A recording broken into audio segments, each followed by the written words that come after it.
তোমাদের সামনে আজকে একটা স্কুল তুলে ধরলাম। কী কারণে তুলে ধরলাম, কেন তুলে ধরলাম, চলো ভিডিওর মাধ্যমে আস্তে আস্তে বলতে থাকবো। এটা হচ্ছে আমাদের আকাশ স্যার। আর স্কুলের নামটা আগে বলে নিই, বিদ্যাসাগর বিদ্যাপীঠ।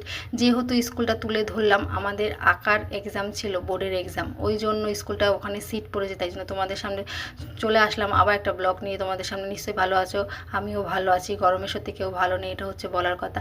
তাই জন্য আঁকার এক্সাম পড়েছে, যেহেতু যেতেই হবে, যত গরম পড়ুক, বৃষ্টি পড়ুক আর রোদ পড়ুক, যেতেই হবে। তাই জন্য অ্যাডমিট কার্ড, জলের বোতল, সব সরঞ্জাম নিয়ে বেরিয়ে পড়লাম আমি আর ছেলে। যেহেতু দুই ছেলে 2 দিন পরীক্ষা পড়েছে, যেতেই হবে।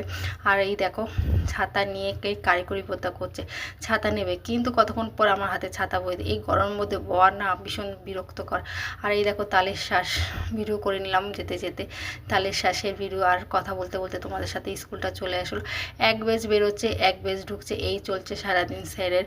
আর স্যারের স্টুডেন্টরা রয়েছে, ম্যাডাম রয়েছে, মানে স্যার যে স্টুডেন্টদের আঁকায় সেই স্যার স্টুডেন্টরাও রয়েছে, মানে দেখাশোনা করছে। মানে স্যার এতই ভালো, তাদেরও সুযোগ দেয় সব কিছু করতে, সবাইকে সুযোগ দেয় যে ওরাও এগিয়ে যাক। আর দেখো ম্যাডামরাও খুব ভালো, ওকে আমার ছেলেটাকে খুব ভালোবাসে, ছোট ছেলেটাকে। আর আমাদের স্কুল তো গভর্নমেন্টের পারমিশন পেয়ে গেছে, আর কোনো সমস্যা নেই। আর স্যার বসতে দিয়েছে সবাইকে, যেহেতু এত গরম সবাইকে বলেছে পাখা ছেড়ে বসতে, ওই জন্য অসংখ্য ধন্যবাদ। কারণ কোথায় বসবো, কী করবো, সেটা একটা মাথায় ছিল। এত রোদ, বাড়িতে আসতে যেতে গেলে বাড়িতে বেশিক্ষণ বসতে পারবো না, আবার বেরিয়ে যাবে, কেন ছুটি 15 মিনিট আগে যেতে হবে। আর আমি ভিডিও করে নিলাম, আমি কাউকে চিনি না, তাও একটু ভিডিও করে নিলাম, পরে গল্প বলবো এই ভিডিওটার আবার। আর আমরা একটু বেরিয়ে পড়লাম, কাজ ছিল, শাশুড়ি প্যাম্পাস কিনতে হবে, তাই দোকানে ঢুকে পড়লাম।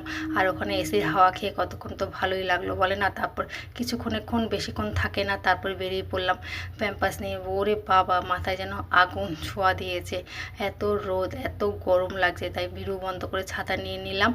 তাই কেননা ছেলেকে নিয়ে যাব না, সোজা বাড়ি চলে যাবো, কেন গরমটা লাগবে, দোকানে তো দাঁড়াতেও লাগবে। এখানে চলে আসলাম। আমি কিন্তু কাউকে চিনি না, যেহেতু ভিডিও করছি সেই জন্য ওরা হাই দেখাচ্ছে। থাকতে থাকতে অনেকক্ষণ তো ছিলাম, তাই জন্য সবার সাথে আলাপ হয়ে গেল, গল্প হয়ে যাচ্ছে। আর ওরা যখন ভেবেছে যে আমি ফেসবুকে কাজ করি, তখন ওরা জানলো, বুঝলো, অ্যাক্টিভ হলো আমার সাথে আবার। আর এই দেখো এখানে স্যার নাকি বলেছিল যে ফটো বা কিছু তুলতে পারবে, একটু দেখা করে আসতে পারবে, তাই আমি দূর থেকে গিয়ে ভিডিও করে নিয়ে আসলাম। আর যে ক্যামেরা ছোট ছেলে পড়বে আমি বুঝতেও পারিনি, যেহেতু ওরা ছোট, সেই জন্য স্যার একটু পারমিশন দিয়েছিল, কিন্তু কান্নাকাটি করবে, একদমই ছোট বাচ্চারাও আছে অনেক। আর দেখো কত বড়, কত স্টুডেন্ট, স্যারের প্রচুর স্টুডেন্ট। আর স্যারই খুবই ভালো, সত্যি অমেক স্যার। দেখো ঘেমে চুরে আঁকার থেকে বেরিয়ে এসে, সত্যি প্রচণ্ড গরম ছিল সেদিনকে। আর আমরা তো নিচে বসেছিলাম, তাও যেতে আসতে প্রচণ্ড কষ্ট হয়েছে। আর এখানে বললাম আইসক্রিম, বাবা কোল্ড ড্রিঙ্কস কিছু খাবে না, উনি খাবে চিপসের প্যাকেট, তাই জন্য দোকানে দাঁড়িয়ে দাঁড়িয়ে একটু ভিডিও করে নিলাম। আর দোকানদারদের